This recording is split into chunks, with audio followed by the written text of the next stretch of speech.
Tema našeg predavanja jeste sabur. Sabur je vrlina koja je u Kur'anu spomenuta najviše puta, na oko 100 puta. I to je prva stvar koja ukazuje na bitnost sabura. Međutim, ono što je posebno za sabur jeste to što i ostale moralne vrline se temelje na saburu. Pa, na primjer, čednost nije ništa drugo do posljedica sabura. Kojeg sabura? Sabura na prohtjevima i strastima. Također, insan koji je plemenit i prašta drugima jeste također produkt sabura u smislu da onaj koji prašta morao je da proguta razloge koji bi ga doveli do osvete ovom drugom insanu. Također, zadovoljstvo je produkt sabura. Da je insan saburli na imetku koju mu je Allah Đelešanuhu podario. Blagost je posljedica sabura. Zašto? Zato što je blagost suzdržavanje od srdžbe.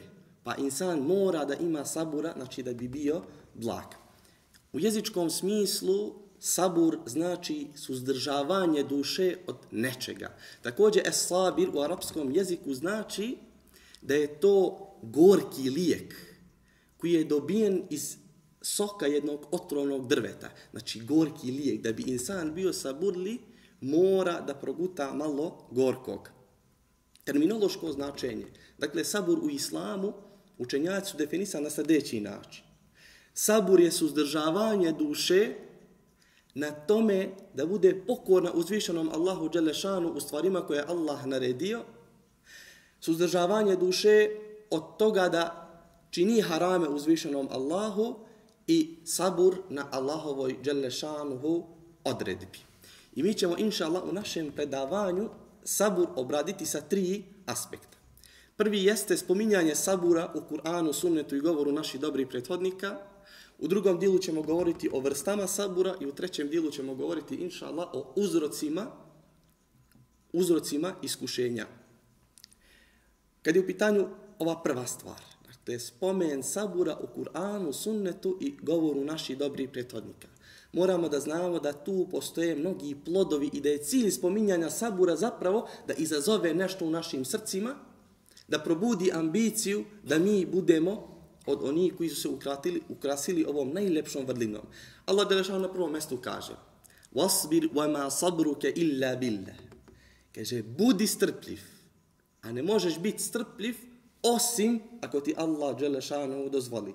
Pa Allah Đelešanu ovdje sabur spomenuo u imperativnoj formi. Allah naređuje.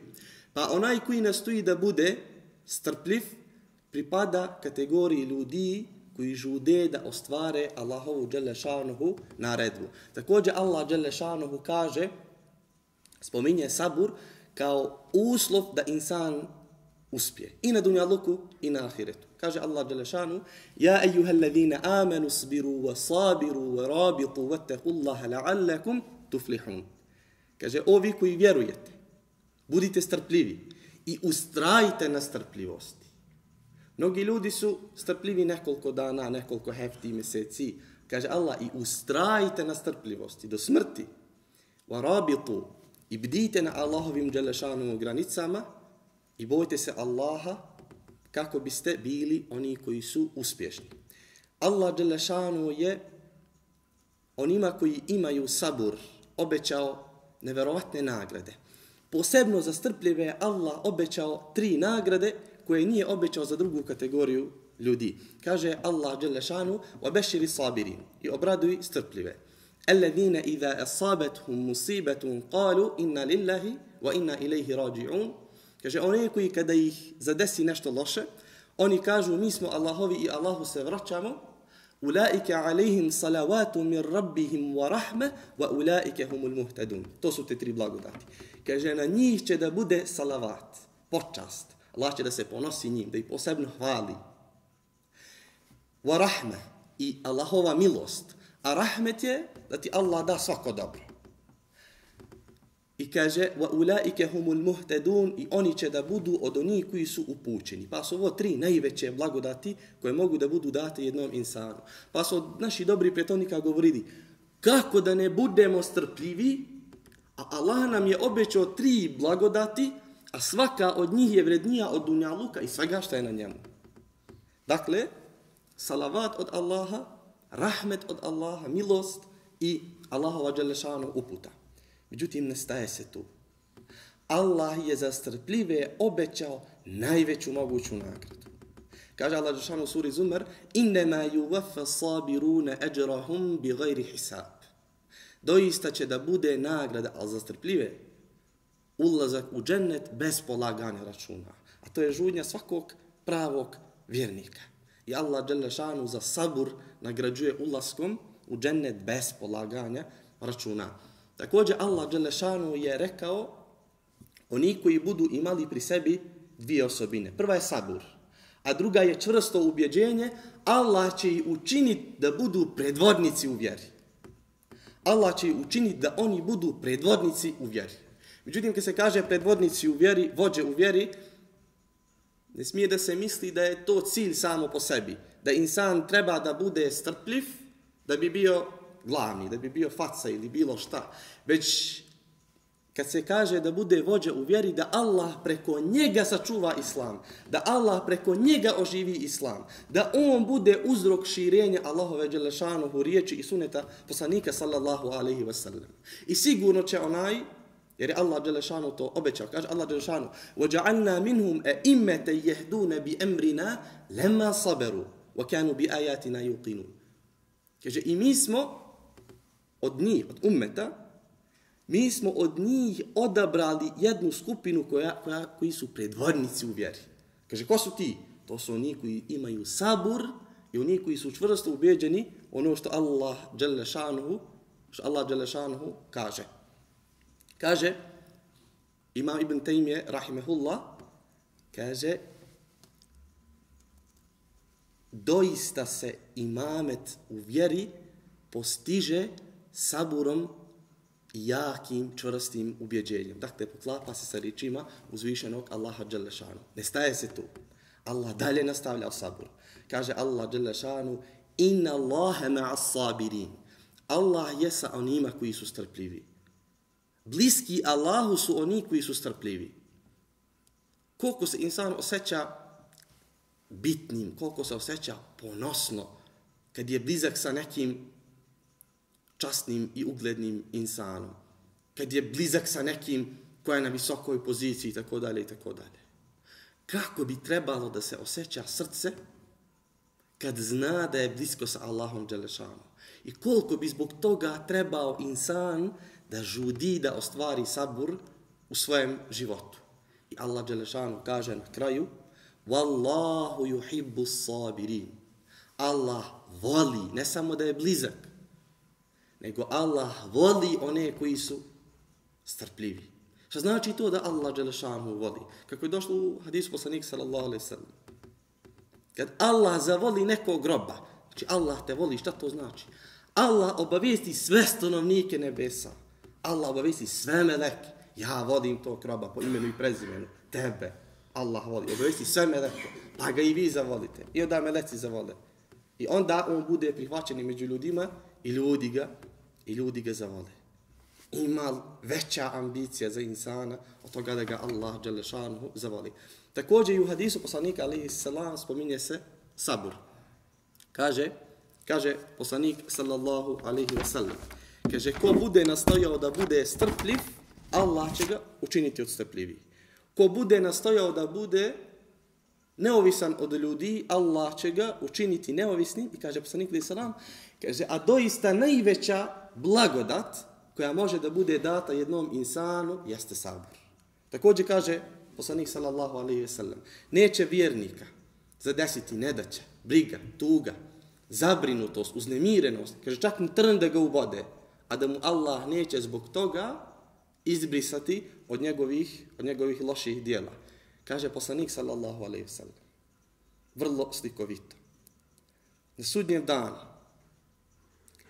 kada oni koji su bili zdravi na dunjaluku budu vidjeli koliko će Allah dželle šanuhu da nagrađuje one koji su imali iskušenja, poželeće da su im kože trgane kliještima. Znači, kad budu vidjeli kako Allah nagrađuje oni koji su imali iskušenja, poželet će da su oni od njih. Do te mere da će poželjeti da su im kože, da im je meso trgano kliještima, subhanallah. Znači, vrlo slikovito. Također, kaže Alija radijallahu anhu, zaista je položaj, mjesto sabura u imanu kao što je mjesto glave u tijelu. Pa ako nema glave, onda se strovali i tijelo. I onda je povišenim tonom rekao, doista, onaj koji nema sabura, on nema ni imana. Hasan al-Basri, rahimehullah, kaže, sabur je od najvećih Allahovih riznica. Sabur je od najvećih riznica Allahovih. I kaže, onome robu kojem Allah dželle šanuhu podari sabur, ta je rob na posebno mjesto kod uzvišenog Allaha. Omer ibn Abdulaziz, rahimehullah, kaže, vezano za sabur. Kad uzvišeni Allah dželle šanuhu nekom svojem robu ukaže neku blagodat, a sve od Allaha. Mi smo jedna prazna ledina, nemamo ništa. I svaka blagodat je od Allaha. Mi ne bismo imali blagodat da nam je Allah dželle šanuhu nije podario. Kaže, kad mu Allah ukaže neku blagodat, nakon toga mu je oduzme, jer Allah ima pravo da to uradi, i podari mu sabur.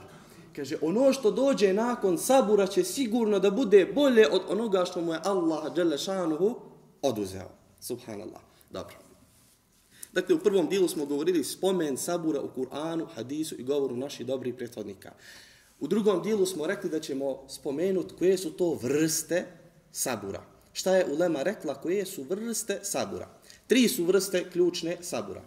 Prva vrsta sabura jeste, kao što se vidi u definiciji, sabur na onome što je Allah dželle šanuhu naredio da radimo. Pa se taj sabur manifestuje na sljedeći način. Kad insan hoće da uradi neko delo, radi Allaha, jer mu je Allah naredio, prije samog dela treba da preispita svoj nijet. Zašto ja ovo radim? Jel ja ovo radim radi lica drugih ljudi ili radi Allahovog dželle šanuhu lica? Pored toga što treba da preispita svoj nijet, treba da ispita koliko je to delo u skladu sa sunnetom poslanika sallallahu alejhi ve sellem. Jer jedino će kod Allaha biti primljena djela koja su iskrena u ime Allaha i koja su ispravna u skladu sa sunnetom poslanika sallallahu alejhi ve sellem. Pored toga, insan treba da ima sabur u toku samog činjenja djela.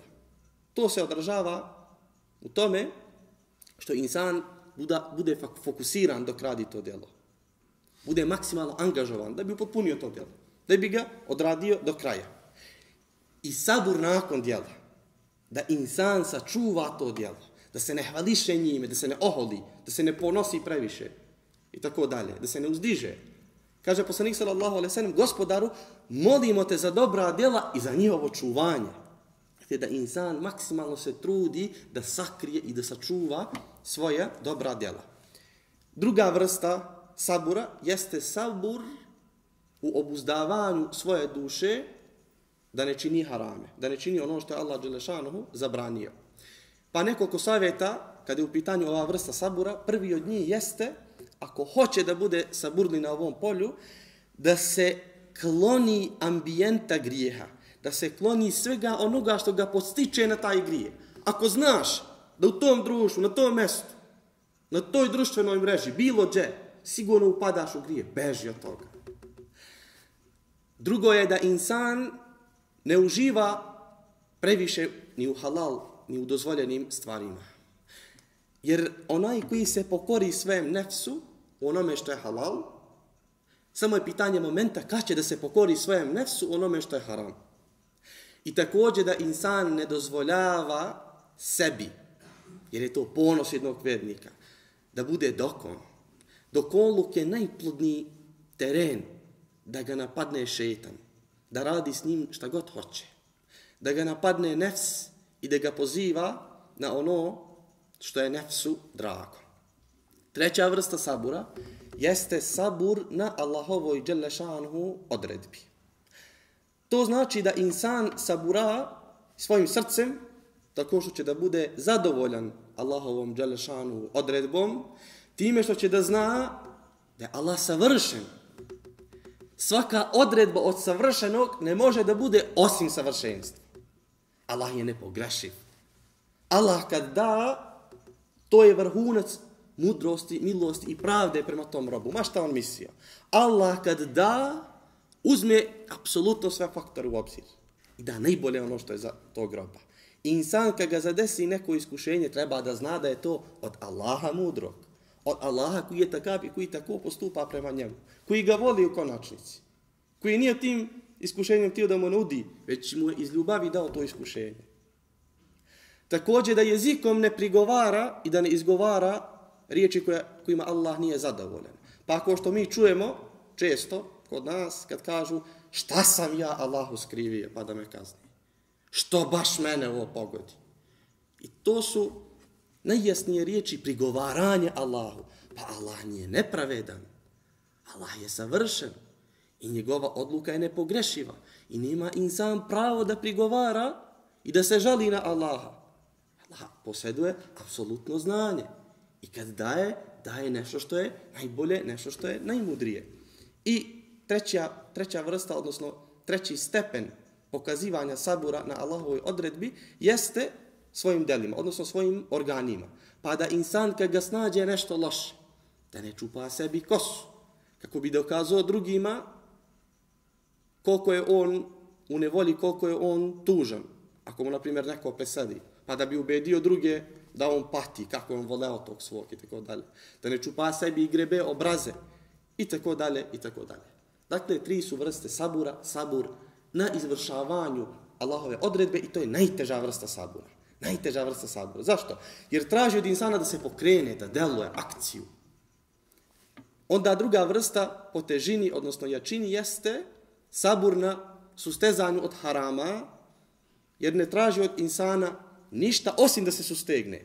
I najlakša vrsta sabura je sabur na Allahovoj odredbi, jer je insan tu nemoćan, nema izbor. Bolje mu je da se pomiri, jer nikako ne može biti osim kako je Allah odredio, nego da kritikuje, jadikuje i radi razne stvari, prigovara, a na kraju će opet biti kako je Allah dželešanuhu odredio. Taman.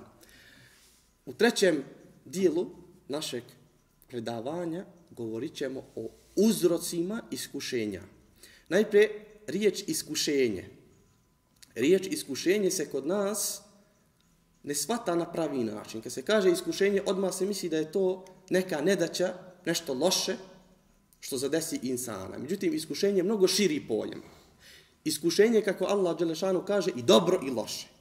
Znači, iskušenje je i blagodat, a iskušenje je ono što ti predstavlja poteškoću. Neko ko ima dobrog prijatelja, on mu je iskušenje. Zašto? Kako ćeš prema njemu da postupiš? Neko ko ima dobrog roditelja, on mu je iskušenje. Ako je on dobar prema tebi, tebi je iskušenje, da li ćeš ti moći da se njemu odužiš svojom dobrotom. Ko ima dobru hanumu i porodicu, ona mu je iskušenje. I tako dalje, i tako dalje.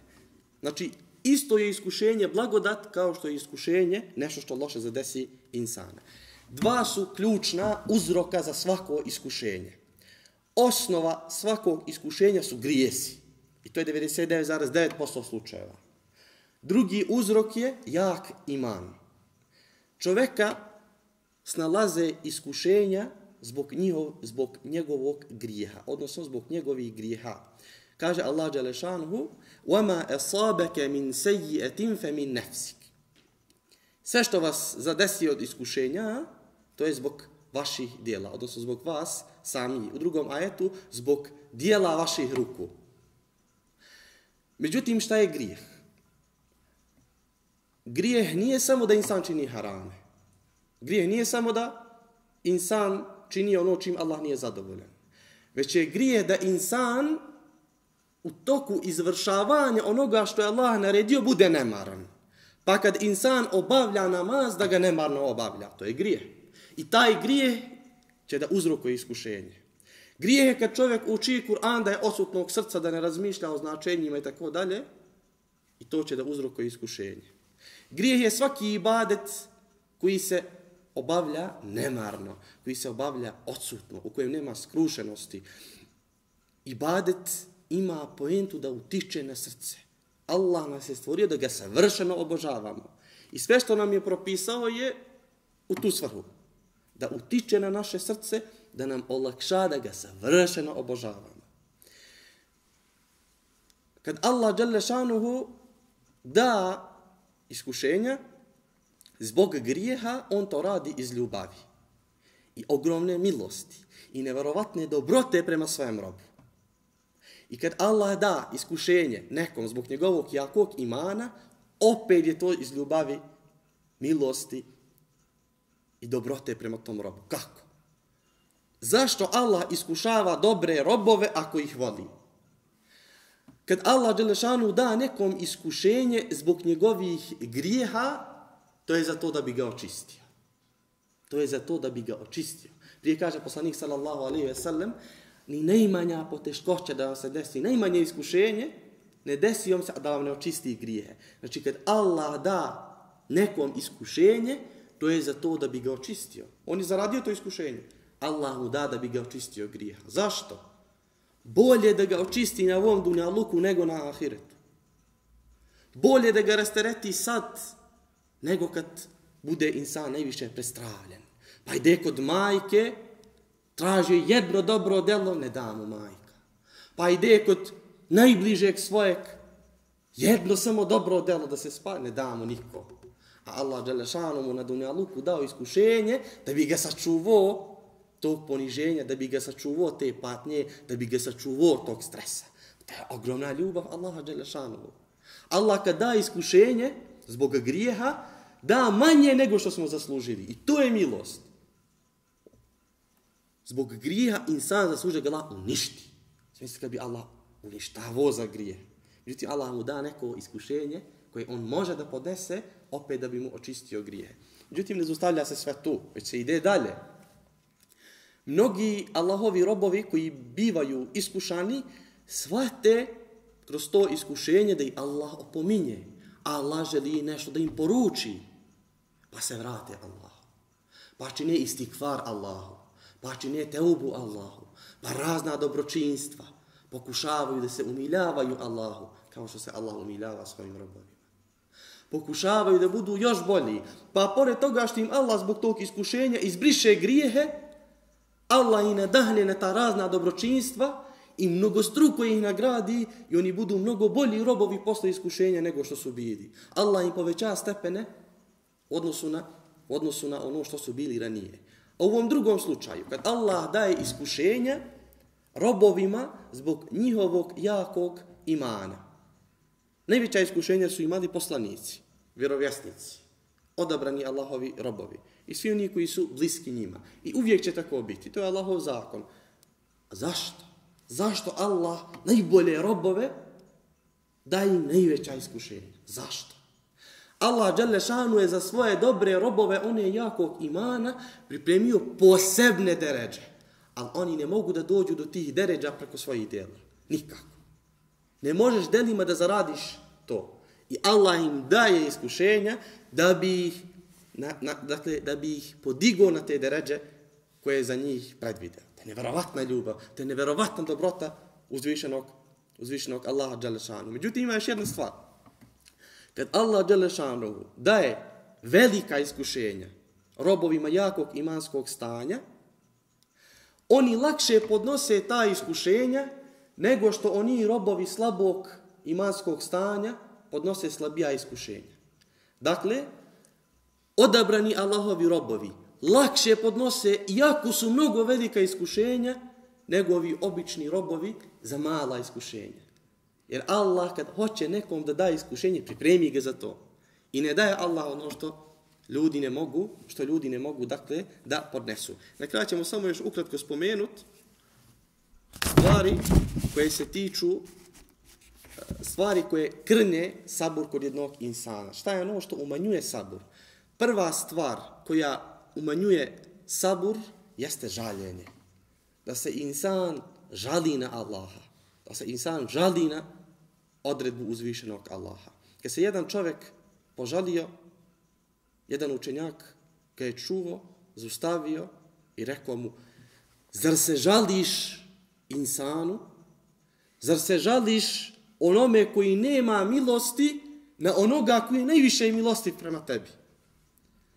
Zar se žališ onome u čijoj ruci nije ništa na onoga u čijoj vlasti sve?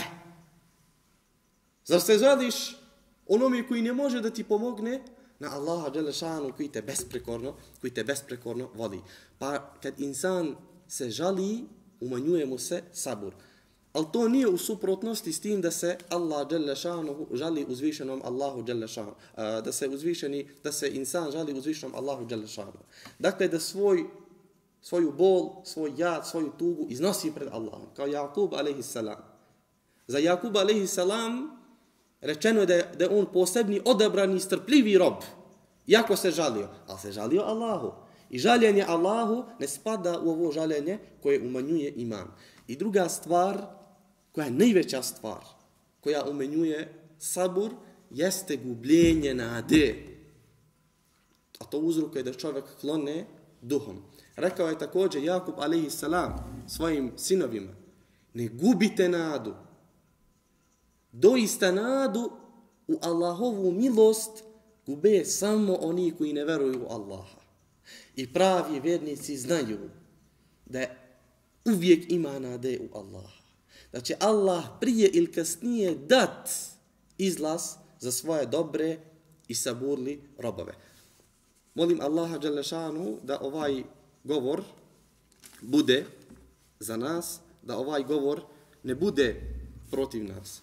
Molim Allaha dželešanu da nam olakša da se ukrasimo osobinama ljudi koji su bili saburli. Allah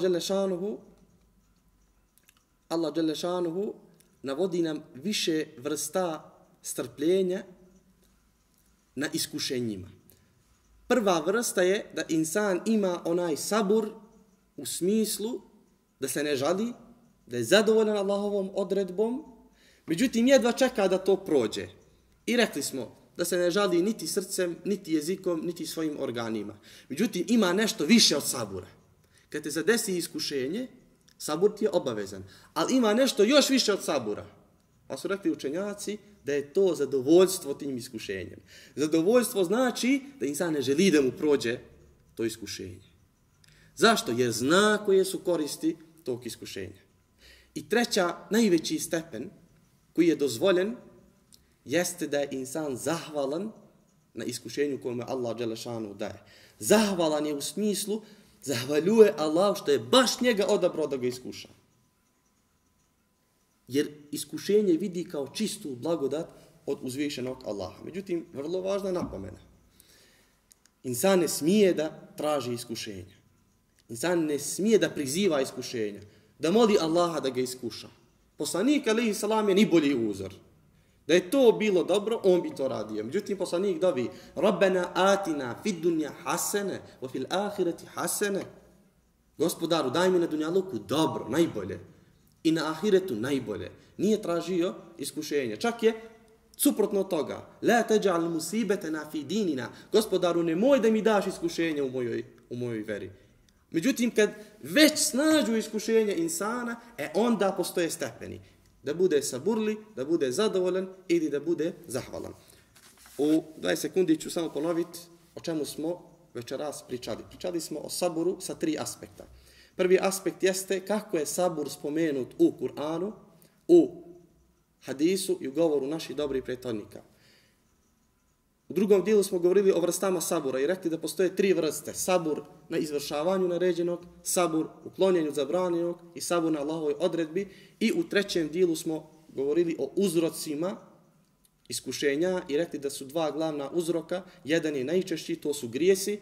I uvijek kad insana nešto snađe od iskušenja, on treba da smatra da su grijesi uzrok tog njegovog iskušenja. Da ne doživljava sebe ko nekog evliju, pa da misli Allah me iskušao zbog mojeg jakog imana. Čak i da jeste jakog imana.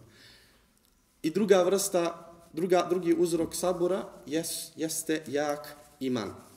Naša posljednja dova jeste hvala Allahu, gospodaru svih svjetova. Allahumma amin.